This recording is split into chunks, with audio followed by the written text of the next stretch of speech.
Because of an unexpected text message, I discovered that my wife and my brother were having an affair, and I had to face the painful truth that my family and friends were involved in the conspiracy. Thank you for your subscription and likes.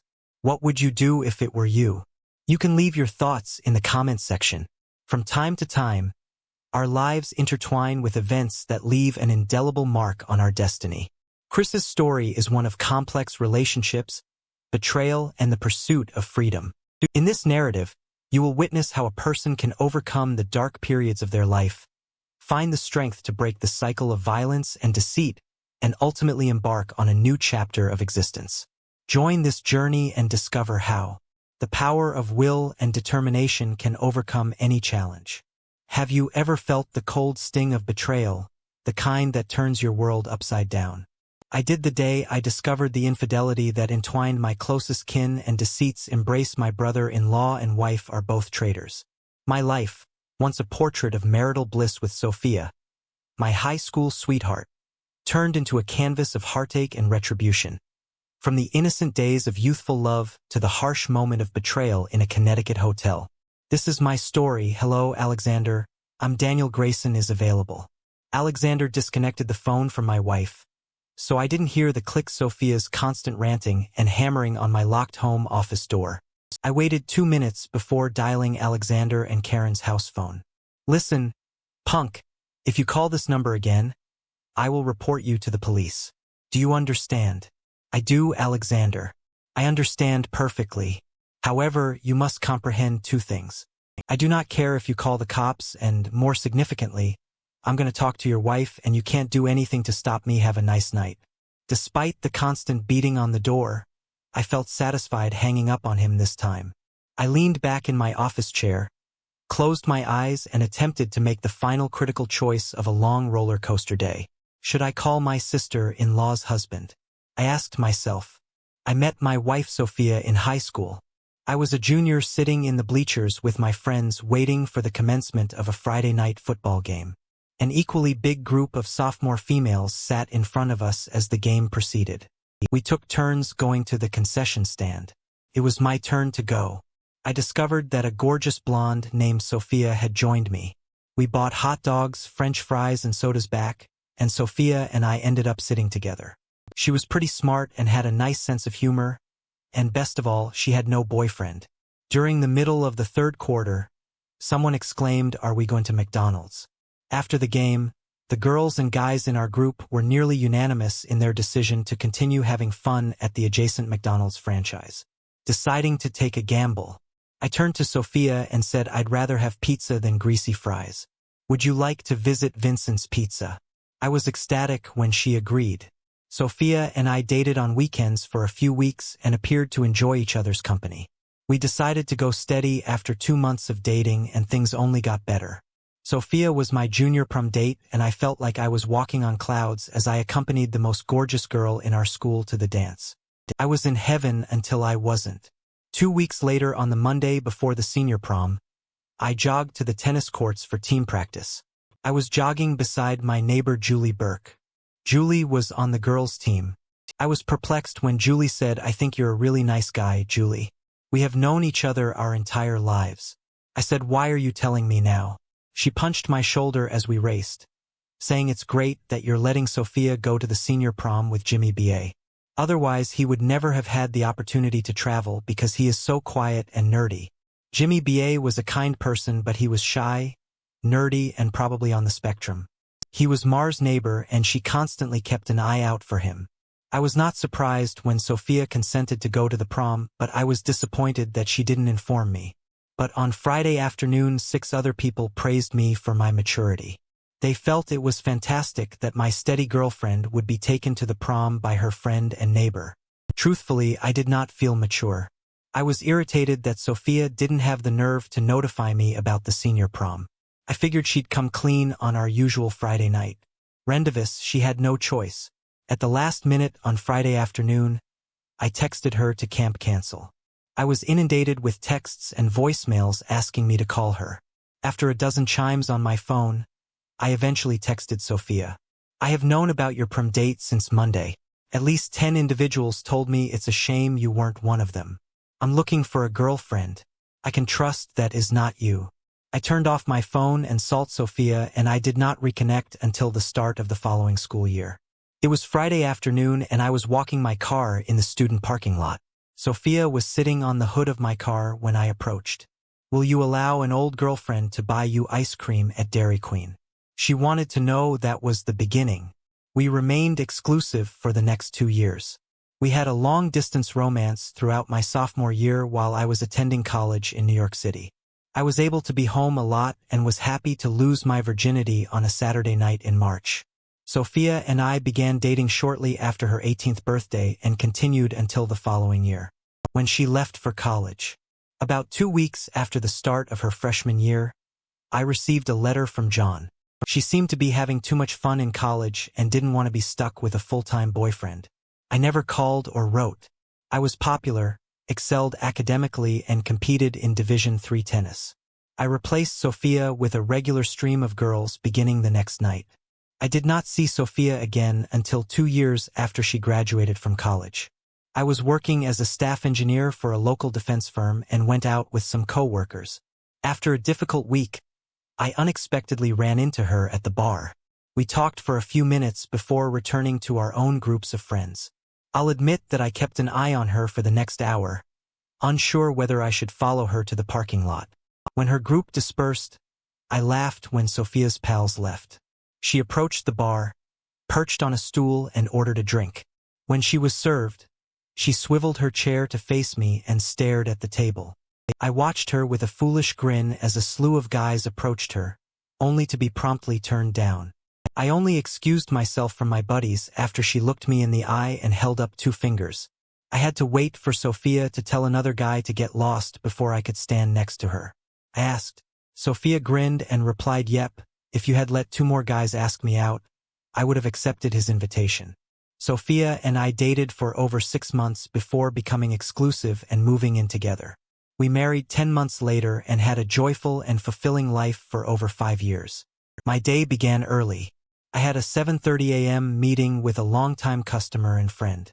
We were meeting in the downtown Marriott in New Haven, Connecticut, home of a spectacularly overrated university. Beginning with why Vincent was already seated in the meeting room I had arranged.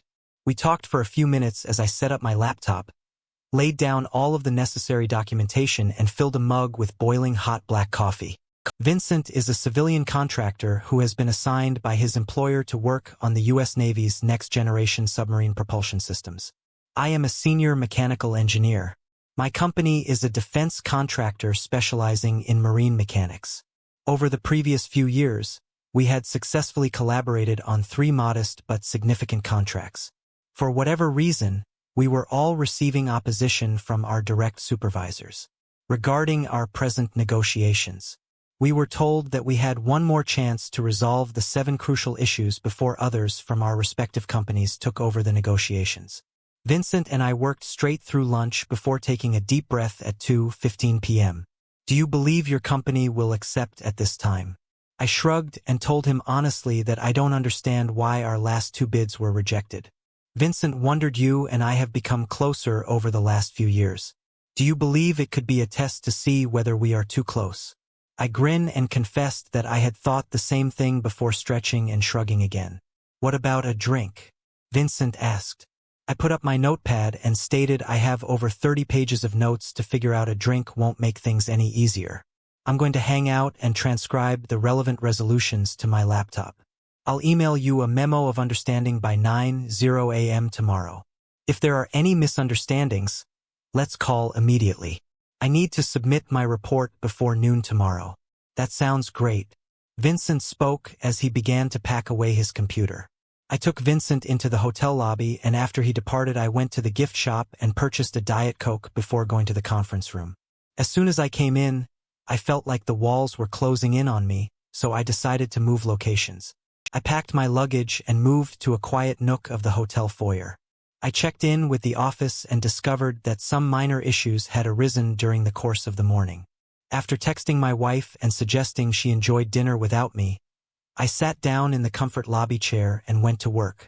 The change in location was beneficial, and I was able to complete a significant amount of work over the next few hours.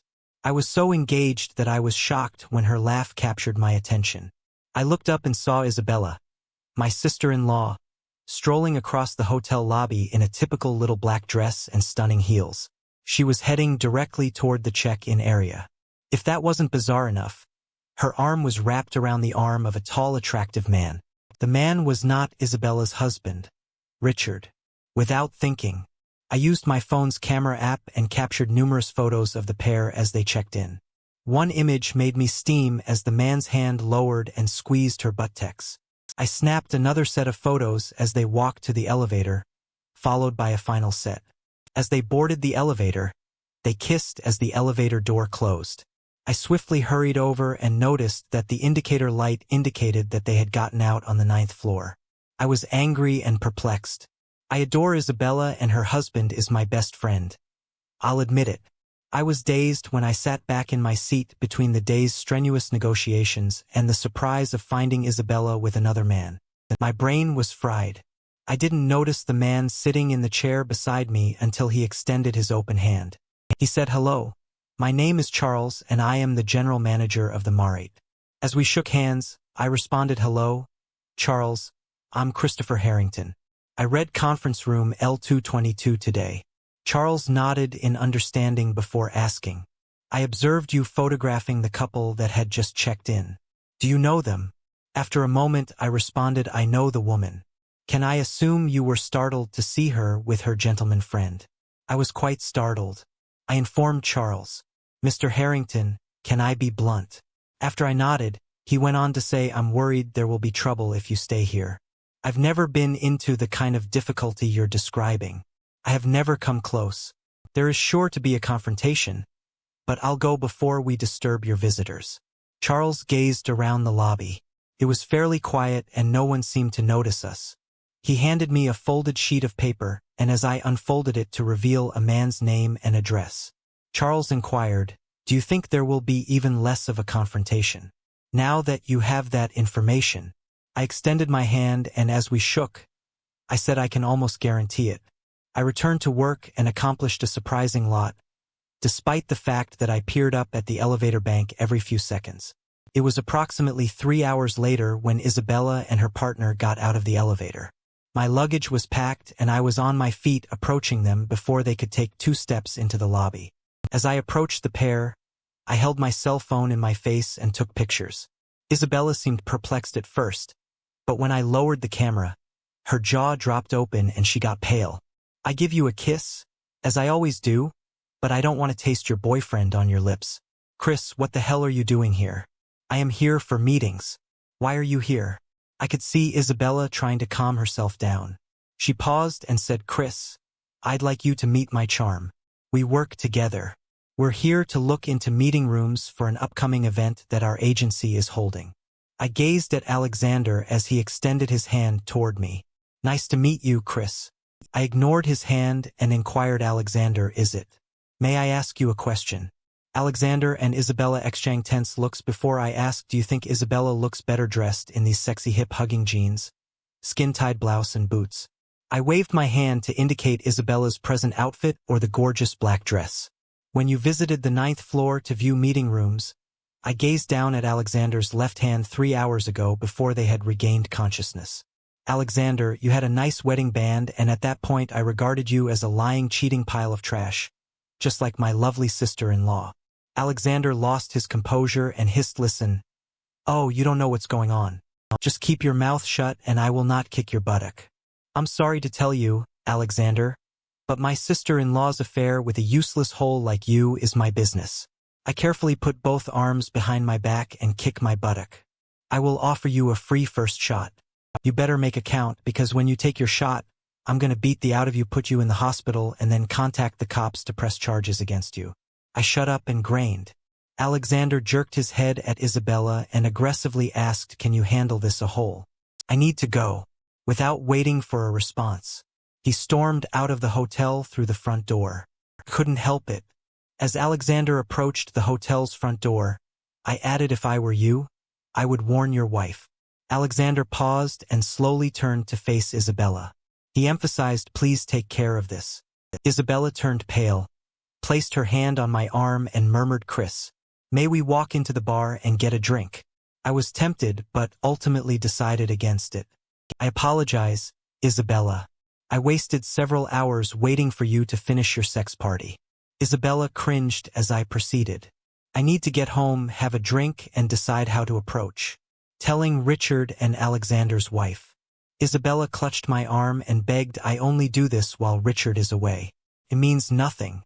I'm not trying to hurt Richard." "Isabella, how long have you known me?" She did not respond, but she looked deeply into my eyes. "I suppose it's been at least a dozen years since I first dated Mare in high school. Does this seem about right?" After allowing the stillness to grow, I angrily told Isabella, "And what would you have concluded after all of that?" "I will not inform my best friend, his wife, as a liar and a cheater." As I turned to go, I caught the eye of Charles, the hotel's manager. He gave me a grateful nod as I went through the main revolving door. The rush hour traffic was gone. As I began the half-hour drive north on Interstate 91, I was able to set the cruise control to 78 miles per hour and turn up the volume on the country music channel as I drove home. The only irritation during the trip was my cell phone's incessant dings and ringing. My wife appears to have been trying to contact me urgently. I drove into our garage and closed the door behind me. After getting out of the car, I heard my wife, Sophia. She was standing in the open doorway that connects our garage to the condo's kitchen. "Where the hell have you been?" she wanted to know. I slid past her and proceeded into the kitchen. After tossing my work supplies on the counter, I spotted Sophia's cell phone laying on the kitchen table next to a half-full glass of wine. I took her phone, pressed the keyboard to enter her password, and opened her text messages. I could see that the SMS message I sent several hours earlier had been read. So I asked, "Do you know where I've been?" "You have read the message." "That's not what I intended. You are already aware of this." As I proceeded to the den to pour a couple of fingers of bourbon, I asked over my shoulder, "Then tell me what you mean." When I returned to the kitchen, Sophia was seated at the table. She said, "What did you do to upset Isabella?" "As far as I know, I have not done anything to bother. Isabella, on the other hand, has deeply upset me." I sat across from Sophia and watched her assemble her thoughts. "Did you know Isabella was cheating on Richard?" My blunt inquiry took her by surprise. She said it happened only once. "Well, that is a lie," I told Sophia. "Isabella informed me that she only cheats while Richard is on the road." After a brief break, I resumed. "I saw that you did not answer my inquiry. Did you know your sister cheated on Richard?" Sophia groaned, took a sip of wine, and remarked, "This is between Richard and Isabella." I grinned and informed Sophia, "That is the first thing you have said that I agree with. It's between Richard and Isabella.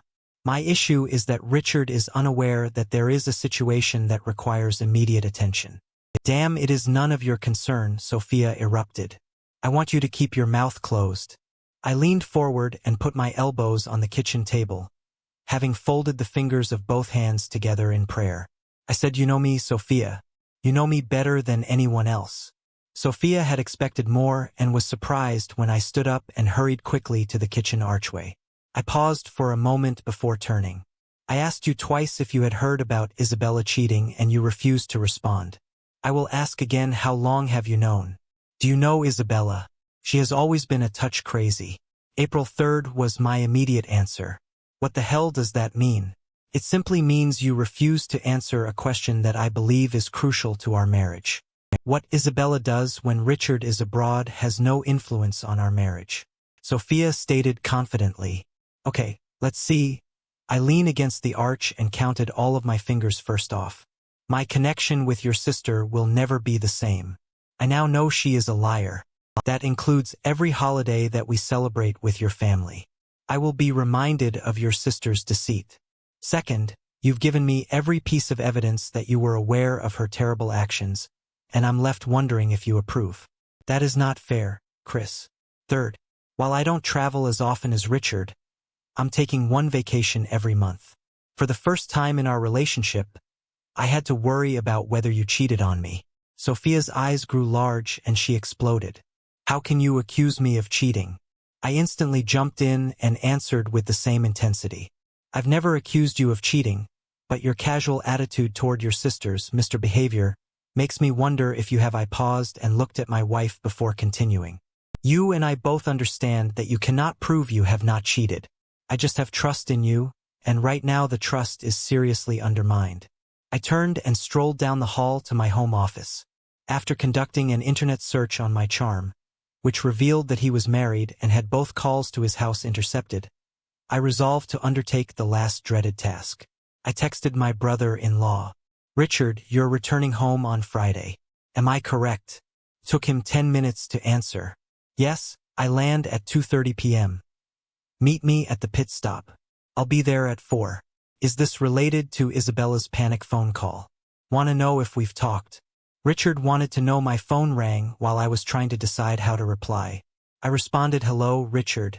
I wasn't trying to hide my statements from Sophia when I swiveled my chair to face the wall, but I also wasn't going to make it easy for her to hear them through the closed and locked door. What is going on? Chris, Richard, this is about as terrible as it gets. Are you sure you want to do this by phone? After a brief pause, Richard inquired, is she cheating on me? I said yes. The stillness lasted several minutes, punctuated by an occasional SOB. I will see you in the pit. He said. The call was terminated instantly. I was going to text Richard and tell him I was willing to talk whenever he wanted, but I ultimately chose to leave my pal alone. I felt certain that he knew I had his back and was accessible whenever he needed me. Sophia had quieted down while I was speaking with Richard. I am sure she was trying to listen. After hanging up, I heard her say, please come to the kitchen through the closed door. We need to talk. I was about to walk to our guest bedroom, but instead decided to finish the bourbon at the kitchen table. After settling onto a kitchen chair across from Sophia, I took a good swallow of Knob Creek and enjoyed the mild burn in my throat. I looked across at my wife and saw the wheels feverishly churning in her head, preparing for her next attack. My brain had died. I didn't have much fight left in me, and I knew the final ounce of alcohol wouldn't help. I was waiting for Sophia to start, when my phone vibrated in my pocket. Jesus, I exploded. When will the day end? I doubted the phone was out. I looked at the screen and saw a number I didn't recognize, which contributed to my already high frustration. I answered the phone with an assertive hello. The woman answered, I'm sorry to call so late. My name is Karen. Someone from this number called my home twice tonight. These calls have my husband very concerned, and I believe the caller was trying to contact me. My name is Daniel Grayson. I called earlier and tried to contact you. I replied in a melancholy tone. Karen said, I assume you were calling to inform me that my husband is cheating with your wife. I informed her that he was cheating with my sister-in-law. Her name is Jennifer Palmer, and I believe they work together. There was a long delay before she replied. This is the third time I have received a similar call, and it will be the last. How does a man do this to his wife and for children? I knew the question was rhetorical, so I volunteered. I have photos of them checking in at the downtown New Haven Marriott, kissing in the elevator as the door closed and returning to the lobby. Isabella's outfit had changed nearly 3 hours after the date. The rest of the call was spent exchanging email addresses and promising to send the images in the morning. Hanging up the phone. Sophia stated Isabella told me they have an open marriage. That's a lie. His wife and 4 children believe they are in a monogamous marriage with loving housemates. Sophia held her palms up to her face. Shocked, I continued. Apparently this is the 3rd time she is found in cheating. She is planning to divorce him. Sophia was surprised as she looked at me. I swirled the remainder of my bourbon around in the glass before swallowing the last sip. After rinsing the glass in the sink, I went up to our bedroom and lay in bed. Thinking about all that had happened to my extended family in the previous few hours, I came to the realization that I was not to blame for all of the grief and damage. As usual, my alarm went off at 5:00 a.m. Instead of starting the day working out in our basement gym, I immediately AED, dressed and went to work. I was not attempting to get away from Sophia. I needed to get into the office, complete the model of understanding and send it to Vincent. Thursday was a busy day. Vincent and I had to talk on the phone for 45 minutes to get the language absolutely right on a handful of topics, but I was easily able to deliver the full agreement to my boss before the noon deadline. I spent the afternoon catching up on emails from the previous day, before heading home around 5:00 p.m., my normal quitting time. I had been wondering what the evening would bring, so I was only half shocked when I came onto our street and saw Isabella's and her parents' cars parked in front of our house. It is going to be a very long night. I grimaced as I pushed the button to open the garage door. What the hell were you saying to Richard? Isabella fired the opening salvo as I closed the door behind me. Looking at my terrified wife, I claimed I was going to change. I will be back in a few minutes, but I warn you, if your family disrespects me in my home, I will physically toss them out the front door. This includes you, Sophia. I didn't wait for a response before rushing down the hall to our bedroom. After debating the coward's way out and climbing out the bedroom window, I decided to confront Sophia and her family. It was difficult to pass by my open bottle of bourbon, but I figured it was best to keep a clear head. My second thought was screw it, so I returned to the bar. 1 in did not seem to be enough and 2 in was too much for polite conversation, so I settled on 1.5 inches of my favorite amber liquid. When I walked back into the kitchen, everyone was staring at me. Everyone was seated at the table. There was a vacant seat between Sophia and her father, George. Instead of sitting, I leaned against the kitchen counter, observed the gathering and my lips with my drink. I like my in-laws. They were decent, reliable folks. George, my father-in-law, was someone I admired. He was direct and honest, and you were always aware of his feelings toward you. If you stay on his good side, you could not have a better buddy in the world. If, on the other hand, you came across him, I was convinced that he could make your life miserable. George saw Richard and me pals. My mother-in-law considered herself a wheeler-dealer and businesswoman extraordinaire. She owned and operated a well-known local real estate franchise that had an excellent reputation. While Evelyn supervised the day-to-day operations, everyone knew George was the driving force behind the company's success. Wouldn't it be more pleasant to sit here? Sophia patted the chair beside her. I have been sitting all day. I'm fine where I am. Isabella had more emotional control. She questioned, "What did you tell Richard?" I paused for a second before responding. I texted him and asked to meet when he arrived home tomorrow. I told him it was urgent. After gathering my thoughts, I continued. Richard called and asked what was wrong. After confirming that he wanted to talk on the phone, I informed him that you were cheating on him. He cried for a few minutes before confirming his plans to meet with me.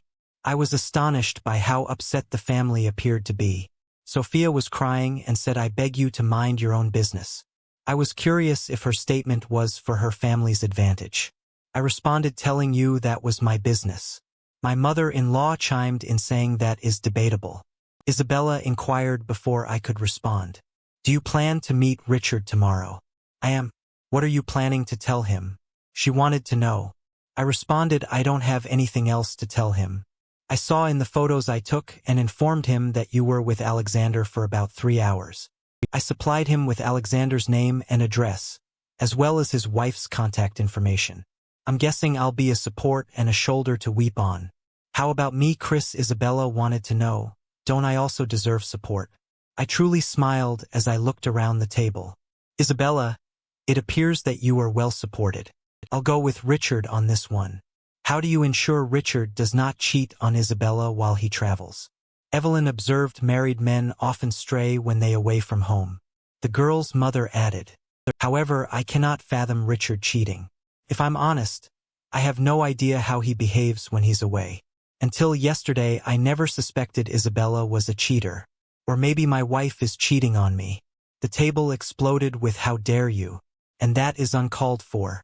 Sophia was definitely stunned by my statement, so I jumped in and proceeded. At least I was honest with Sophia last night. Her casual and dismissive attitude toward Isabella's adultery makes me apprehensive. George, the girl's father informed me that Sophia has never cheated on you. I can't believe you think so negatively of her.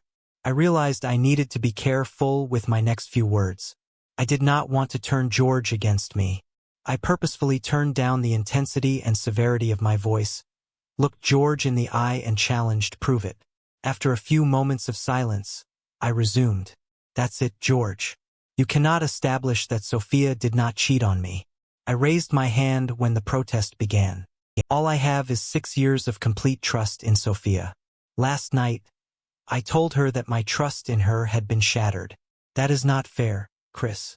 I got in before Sophia had finished. I asked you 3 times last night if you knew Isabella had cheated on Richard. You refused to answer my query. Instead, you changed the topic. You did not lie, but you were dishonest. Yes, she looked at Sophia, who admitted I knew about Isabella's affairs. I have not backed her, but I did not intend to make a mess like this. She waved her hands to indicate our current concerns. I had hoped that her affairs would run their course without Richard finding out. I nodded. However, I was deeply unhappy that Sophia concealed her sister's infidelity. I could understand why she was protecting her sister. Do you remember our conversation about being exclusive a few weeks before you proposed to me? Sophia inquired as I nodded. She looked me firmly in the eyes and stated, I promise I haven't had a romantic or intimate relationship since our conversation. In fact, I have not been with another man since we began dating after college. Call me naive, but I saw the angel I married 5 years ago when she delivered those words. I love you and believe in you. I told my bride her family was courteous enough to wait a few moments before we resume our talk. George seemed particularly pleased with the course of events then. He inquired, what are you going to do with Richard? I'm just going to support my best friend, just as each of you will support Isabella. Richard deserves my support and I will offer it to him. The next 6 weeks were a struggle. Richard relocated from his house to a nearby apartment. He promptly filed for an official separation from Isabella but did not file for divorce. I had supper with Richard every Wednesday, although Sophia followed the same schedule as her sister. It was a Tuesday afternoon and I was eating lunch with a couple of co-workers at Clyde's Barbecue and Bar. We were seated at a table for 4 when a man pulled out an empty chair and sat across from me. Hey, I bet you've forgotten about me. He said. It took a few beats before I was able to identify the face. Hello, Michael. I heard Karen had dumped you. How does it feel to be an absent father? He snarled and replied, screw you. It's your fault. I noticed my friends Carl and Joe were moderately amused. I returned my focus to Mick and responded, yeah, your divorce is my fault. Alexander grinned and confessed. I guess that was also partly my fault, but with so many married women around, it's impossible for me to be faithful. When Alexander continued, I became increasingly concerned about his response. It appears that I am a sex addict and my kink is a married woman. I enjoy hooking him on my flesh and sharing it with my friends. Alexander bombed Carl to the right. That is what I did with Isabella, his sister-in-law. After her husband left town, I transformed her into my own personal sex doll, which I shed and exchanged with my pals. He winked and informed me. She was really popular and we used her for more than a year. She enjoyed every moment with me and my companions. I was about to ditch her when I ran into her and her attractive younger sister at a happy hour. His smirk left no doubt about the rest of the exchange, which involved reaching inside his back pocket. He brought out an envelope and threw it on the table next to my plate. It was the kind of envelope that contained photographs.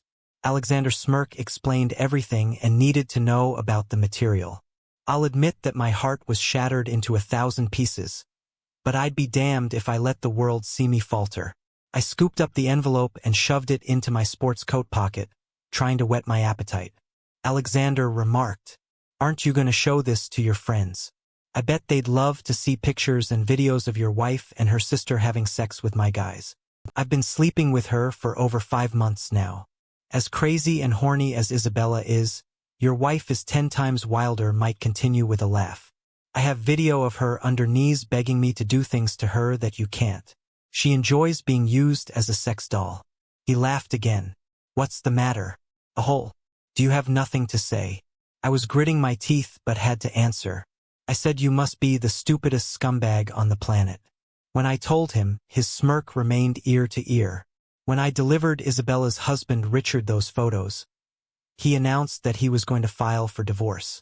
Since you are Isabella's direct supervisor, how long do you think it will take to sue you or your company? You will be out of work in a week. It was hard, but I started giggling. I realized he had underestimated me and was planning his next move. I asked, did you know I grew up in this town? Why should I care where you grew up? The Ahole was in for a world of pain, but I would take my time. I know all of the town's movers and shakers. Alexander didn't seem impressed, so I proceeded. I also know some of the worst people. I would like to propose that you depart town while your legs are still functioning. Screw you. I am not terrified of you. I have witnesses who say you threaten me. He indicated Carl and Joe. They both laughed, and Joe admitted he was indeed an idiot. You were getting divorced and losing your children. You are going to be dismissed from your job while repaying alimony and child support best of all. I would encourage you to start glancing over your shoulder shortly. Someday you will find yourself in a world of pain. Alexander Smuggle shoved his chair back, stood up and muttered, "Screw you, Ahole. You're nothing but a coke with a scumsucker for a spouse." My thoughts were racing. His mic went away. Later, back in my office, I examined the photographs and confirmed the most disgusting details imaginable for a happily married man. There were some explicit photos of Sophia with 6 different males. She was surrounded by 3 men and 1 woman. Isabella was captured in a second set of photos of her doing the same actions. The video was even worse. Crushed my spirit. Sophia and Isabella enjoy being the center of a series of bizarre orgies that I will never forget. After gathering my thoughts and putting aside my enormous sadness and fury, I called Richard and invited him to join me for supper. After another 15 minutes of looking into space, I invited another individual to join Richard and me. I had tears in my eyes as I sat at my desk outlining my ideas. I knew I'd be unable to act normally with Sophia. I needed to get away. I travel for my company virtually every month. Half of my excursions were scheduled in advance. The other excursions were urgent, and at the last minute I texted, "Sophia Whitaker's account is in peril. I am on my way to the airport."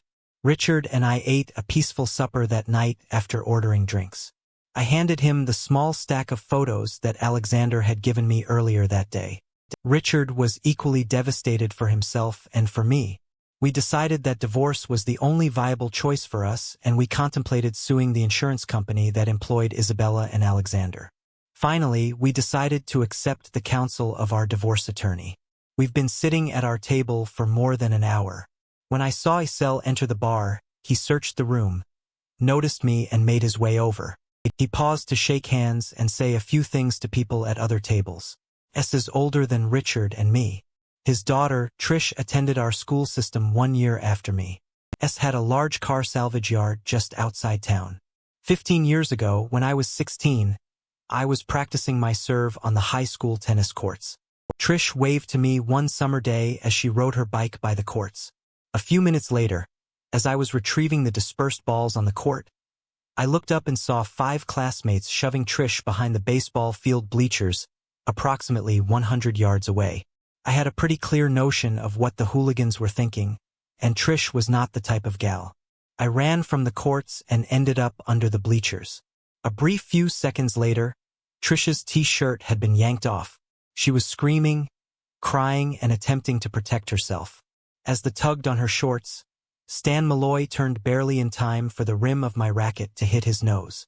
It burst, blood poured everywhere, and Stan let out a blood-curdling scream as he fell to the ground my back and landed squarely on Joey Burns's cheek, knocking him out. I can't recall much after that. The 3 remaining hooligans tackled me and kicked the living out of me while I was down after the final few kicks. They were afraid and fled. Trish continued to weep as I attempted to regain my bearings. We left Trish's bike in the field and she assisted me to my car. I was scarcely able to drive, but I eventually arrived in front of her house. My car had not fully stopped before Trish hopped out of the front seat and rushed crying into her house. I had to exit the vehicle and circle it to close the door. Trish left the door open while I closed it. I heard a crash and turned toward the house. A massive bull of a man was charging for me. His visage appeared ready to kill. When he got close, he observed the damage to my face and my hunched-over posture. "You are Harrington's kid," he growled at me. I could scarcely nod. I informed him, "Mr. Mell, I think I need an ambulance." I lean against the automobile, lowering myself slowly and painfully to the ground. Mr. Mell turned and roared toward the house. "Call an ambulance, do it now." Mr. Mell kneeled next to me, held my chin in his palm and moved my head so we could meet eyes. What in the hell happened to my daughter? He wanted to know what hooligans pulled her beneath the baseball field. Bleachers, was this you? He barked. I grumbled and shook my head. I was practicing on the tennis court next to the field. Every syllable was awful. He had fury in his eyes as he said, "What did those hooligans do to her?" He was unable to complete the phrase when I arrived. They had taken her shirt off. They were trying to take her pants off. She was still in her bra and shorts.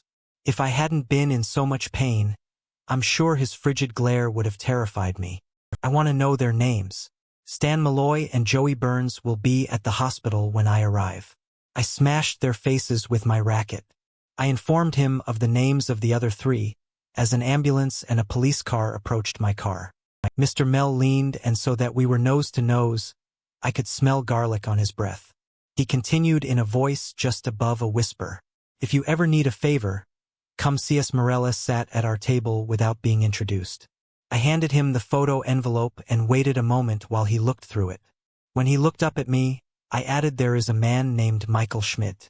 He's a top employee at Jimmy Sullivan's insurance office. His hobby is to capture married women for his own enjoyment and then share them with his pals. The photos I showed you featured him in his group of my wife and my brother-in-law's wife." Nodded, indicating his understanding as I continued. "I'm hoping that someday he won't be as attractive. His walk will be much less athletic and he will have difficulty achieving interaction." The three of us sat quietly for a few minutes until Les said his sole words. "You'll both be single shortly. Could be wise to join a gym. You can decide to work directly from the gym every night. You can work out together for a few hours and then go out for supper." Before ending, he took a close look at our perplexed expressions. "Do you idiots believe you can have airtight allies every night?" When he realized that we understood what he was saying, he rolled his eyes, nodded at me, stood up and strolled slowly out of the pub. I did not go home as I had informed Sophia. The first was outside of town. Instead, I stayed a neighboring Marriott for the night.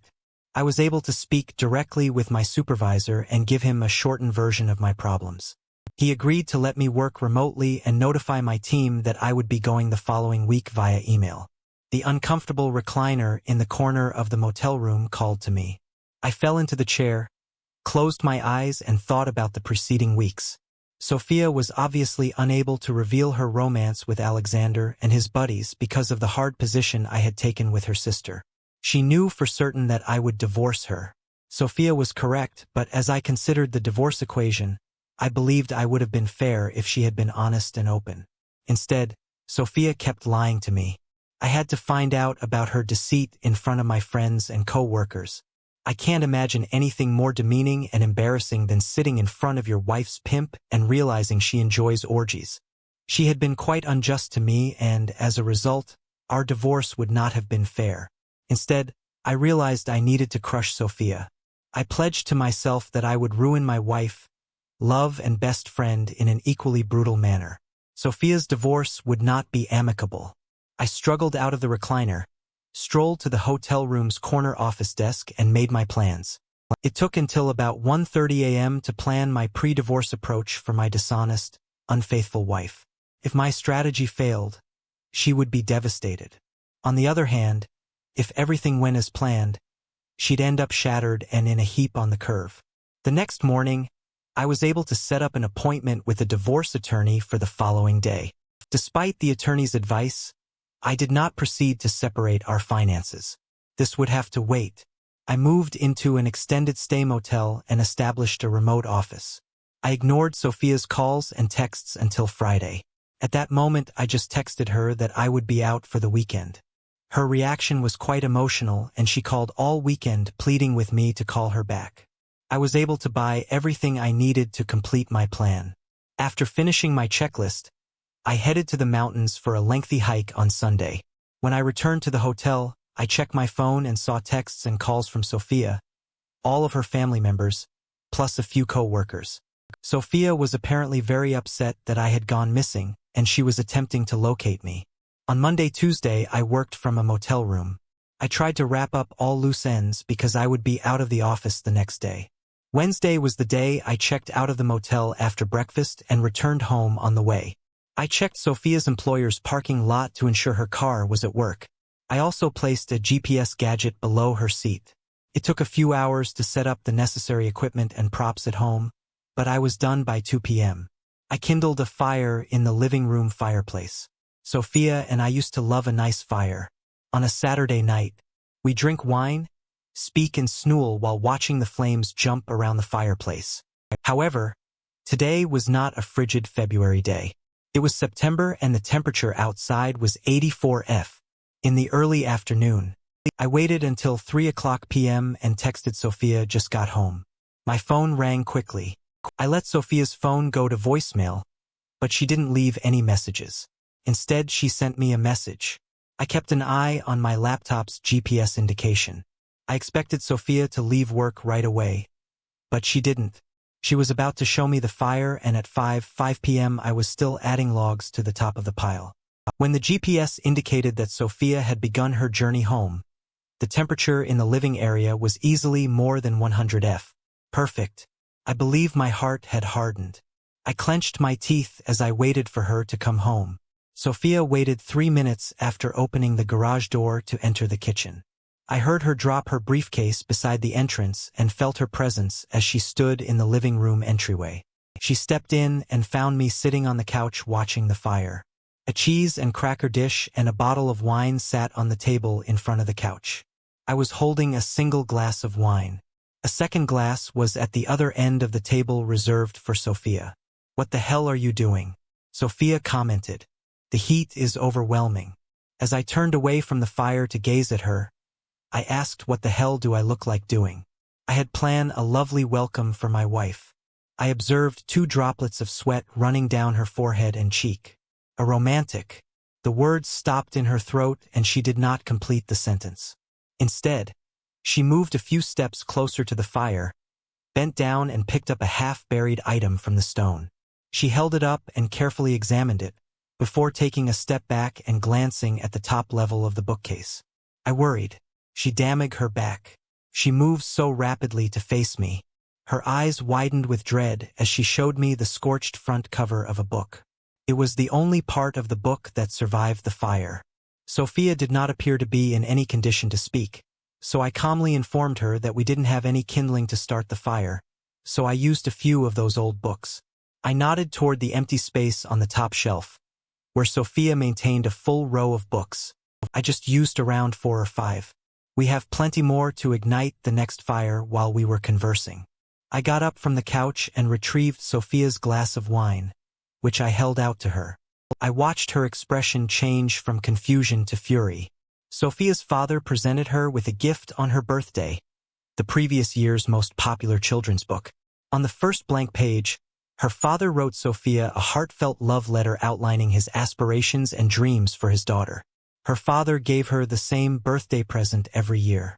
She had 28 novels, each as a reminder of her father affection. I tightened my jaw when I saw Sophia scream and begin to swing. I'm not sure if she meant to slap or strike me, but when her hand touched my face, it ate like hell.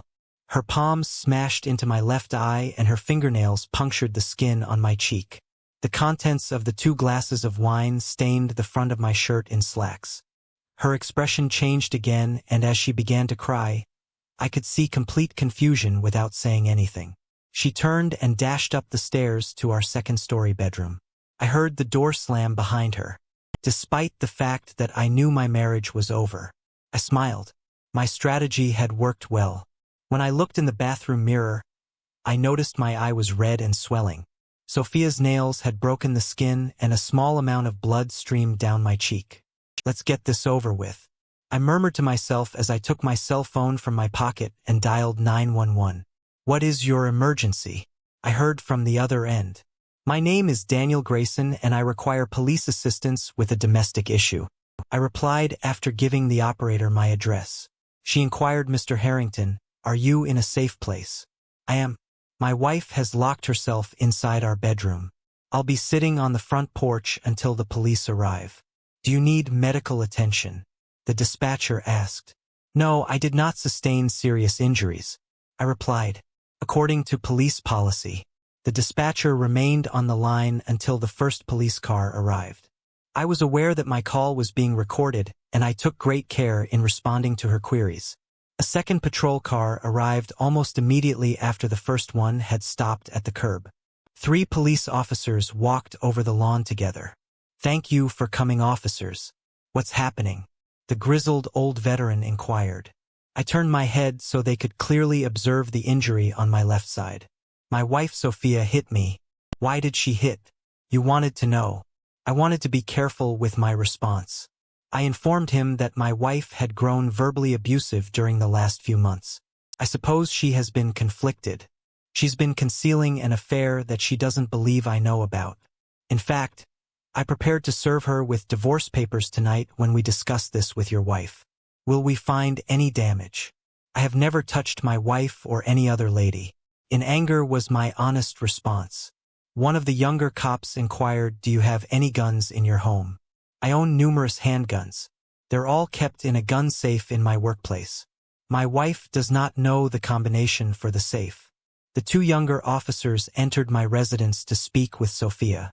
I spoke to the third. "Do you want to watch a video of my wife slapping me?" He squinted, attempting to make sense of my sentence. Took a few beats before he asked, "Do you have proof of the nod?" Looked at it. "I believe I have proof." As I finished, I motioned for him to follow me. My laptop was on the kitchen countertop. I needed to boot up the computer and locate the cloud-based storage account. I opened the folder, backed up the video for 30 minutes, and discovered the beginning of our confrontation. I hit play and walked back to allow the police officer to observe the action. Clearly, he waited until Sophia exited the room and ran upstairs. He then wanted to view it again after the second time. He pressed the communication device on his shoulder and stated, "Arrest Mrs. Harrington almost immediately." I heard Sophia crying from above and my heart began to race.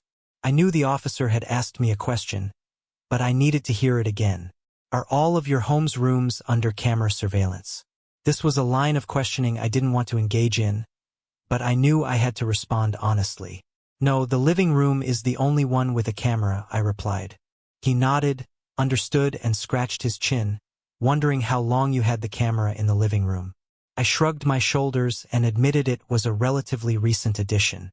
Our gazing battle was disrupted when Sophia shouted and implored Chris, "What the hell is going on? Please help me." I was going to react when one of the young officers exclaimed, "Sir, this is a police investigation. Please go immediately." He was speaking to an elderly man standing in the open front door of my home. With equal authority, the man explained, "I am an official process server, and I'm here to serve Mrs. Sophia Harrington." He marched up to Sophia, and all 3 officers took a step closer in case things got out of hand. The man inquired, "Are you Sophia Harrington?" When Sophia nodded, he held up an envelope and announced, "Sophia Harrington, you were served. In addition to the divorce petition, you are prohibited from approaching Mr. Christopher Harrington, his home, or his workplace, because Sophia was shackled." He delivered the envelope to the cop who was holding Sophia's elbow. As the process server departed, I turned to Sophia. I watched as the panic and perplexity left her face, replaced by calmness. She stared at me and asked, "How did you find out?" "Alexander told me," I replied, as the 2 younger cops brought Sophia to the back seat of the patrol car. The third officer handed me his business card and requested that I email him a copy of the film. I escorted him to the front door and saw the first cargo with Sophia. The elder officer had come to a halt about halfway down my front sidewalk. He turned to inquire, "I've seen you at the pit stop before, haven't I?" "Yes, I recognize you, Sergeant," I replied. He informed me that 4 years ago I divorced my wife for adultery. I pay alimony, child support, health insurance, and the mortgage on the house where she lives with my children and her nasty boyfriend. Maybe the next time I see you at the pit stop, you'll let me buy you a beer and tell me what the hell happened today. I went to work the next day and was able to be relatively productive, having survived Thursday and Friday. I really grumbled aloud when I returned home on Friday night and discovered my father-in-law waiting on my front step after pulling into the garage. I got out of the car and called, "George, come in this way." As he entered, I was pouring 2 extra large Knob Creeks. We sat at the kitchen table for a few minutes, gently drinking her drinks until he revealed that she was also cheating. I just nodded. Is there hope, he wanted to know. I took 2 more leisurely swallows before I was calm enough to respond to George in a courteous and respectful manner. It wasn't the first time, and it wasn't with just one man. I had another sip, and then I told George the whole truth, and it wasn't limited to one individual at a time. He looked at me in surprise, and before he could answer, I said, "I've seen pictures and videos that make me want to throw up." George shrank in his seat, turning white. A tear rolled down his cheek. We sat together for a long time, each of us absorbed in our own thoughts and recollections. Sophia and Isabella did not learn this behavior from their mother or me. His focused glare was just short of terrifying. Several more minutes passed before George stood up and circled the table. As I arose, he wrapped a tight bare grip around my shoulder. After letting go, he stumbled to the door like a 90-year-old man. After opening the door, he turned over his shoulder and declared that burning those books was a terrible thing to do. I had totally forgotten about the stun. I used to initiate the altercation with Sophia. I nearly yelled when I said, "Hold on." I left the kitchen and returned within seconds with a little box. I gave it to George after opening it. He glanced at me with a shocked expression. I informed him that I knew you treasured those books and I would never have destroyed them. Then, as if he was too shocked to finish his thoughts, I told him I went to the bookshop to get a copy. As is my usual morning routine, I sat at the kitchen table on Saturday morning scanning our local newspaper on my tablet. I grinned as I read the Hartford Times. Local section West Hartford police are investigating a savage assault on a local man as he left a neighborhood bar in the city's Elmwood district. Michael Sharma was attacked in Top's rear parking lot at 10:30. His injuries are severe and necessitate hospitalization. According to an HPD spokesperson, the police have multiple leads and anticipate making an arrest soon. It was a bright, sunny November morning. I observed the red Ford SUV park a few spots away from me, and the driver carefully got out of the vehicle. "Hello, Michael. You look like I was in the parking lot in front of Jackson Physical Therapy, sitting on the open tailgate of my Ford F-150 pickup. Alexander had an appointment at 10:30 a.m., according to a small bird.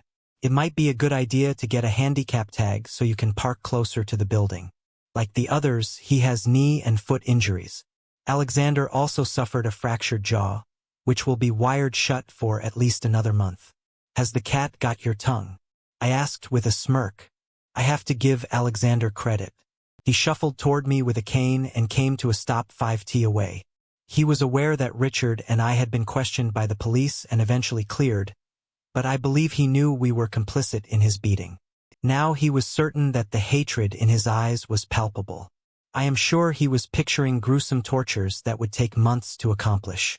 I felt convinced Alexander and I would meet again in the future. I didn't want to spend the rest of my life constantly looking over my shoulder, so I organized this meeting. Alexander turned slowly and began his first shuffle when I stated Sophia Marie Charm from Milford, Connecticut. As he turned back, I joined Susan from White Plains, New York, and Lori Fitzpatrick from Brockton, Massachusetts. I continued, and the hatred in his eyes faded into confusion. If anything happens to me, such as a plane disaster, drowning while on vacation, or falling down a flight of stairs, I've arranged for my buddies to pay visits to your mother and sisters. I noticed a tiny tremor in his arm when he gripped the cane. My friends will beat their faces just as they did yours. They will harm their legs in the same way that you have. I wanted to make sure Alexander was paying attention. My friends will kick their crotches just like they kicked yours. I waited a few moments for him to process the information before I finished. While your mother and sisters are in agony, my pals will convince them that their beating is your fault. I was startled. Alexander stared at me for a few moments before giving me a fast nod.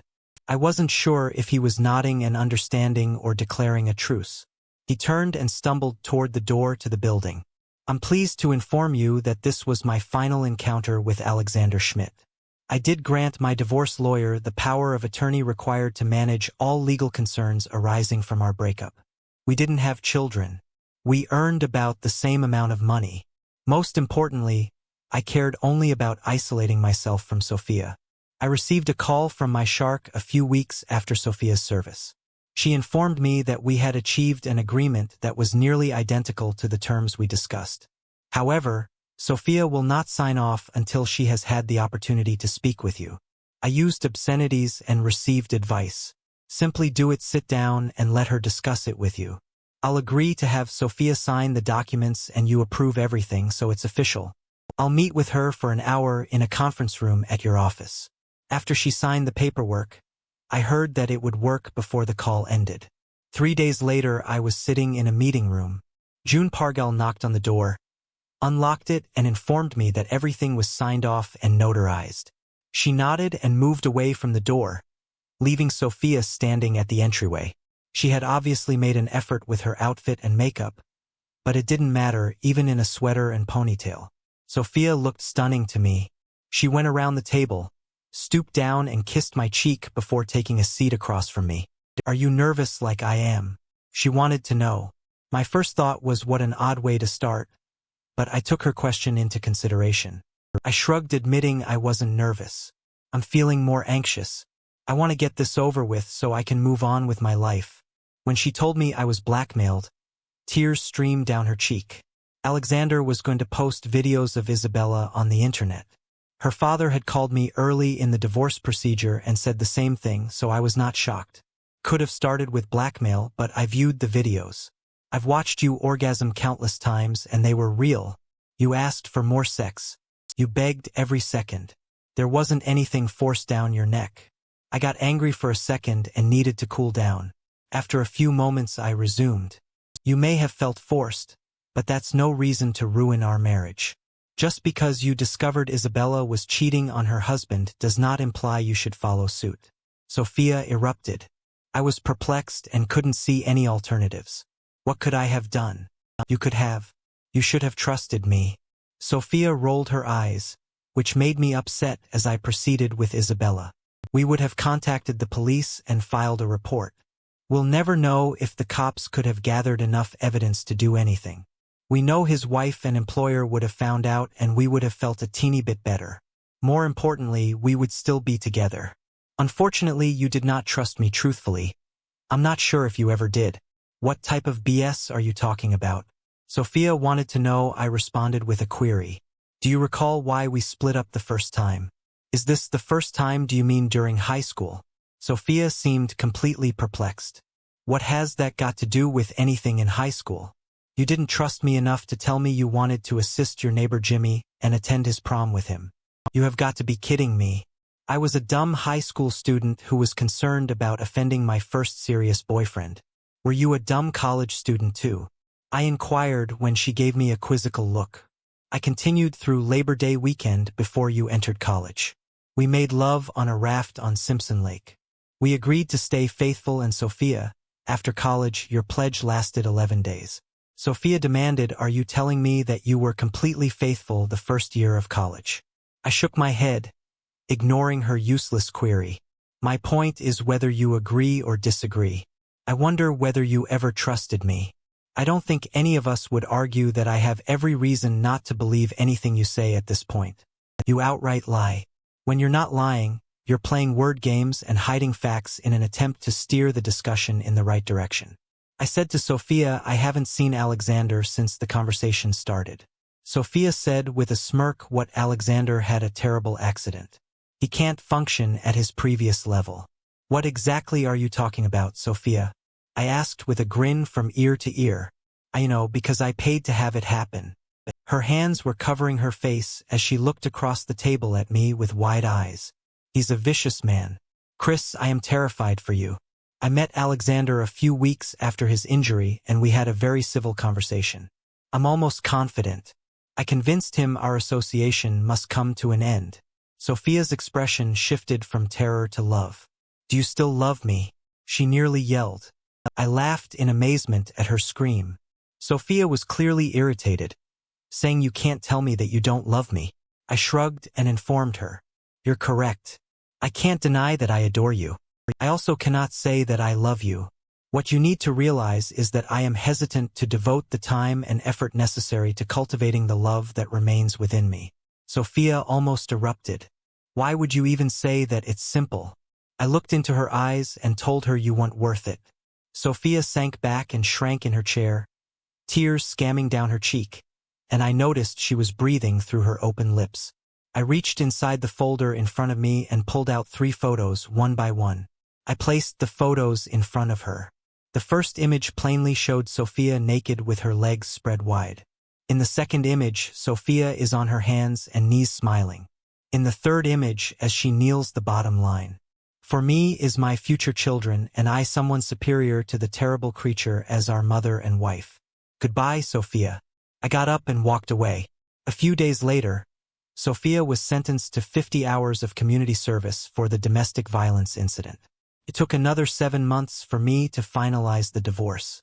I sold the house and handed Sophia a part of the money. I relocated to a different town while keeping my employment. I have no plans to date right now and have focused solely on my profession. Richard also filed for divorce and continues to live in the same location. George occasionally calls and asks how things are going. I enjoy his calls.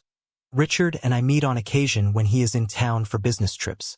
Life hasn't been kind, but it's still better this way. The story of Chris is a powerful reminder that even in the darkest moments of life, there is hope for change and the opportunity to start anew. It underscores the importance of willpower and determination in overcoming difficulties, as well as the value of support from loved ones. It's an inspiring tale that prompts reflection on one's own strength and ability to overcome obstacles.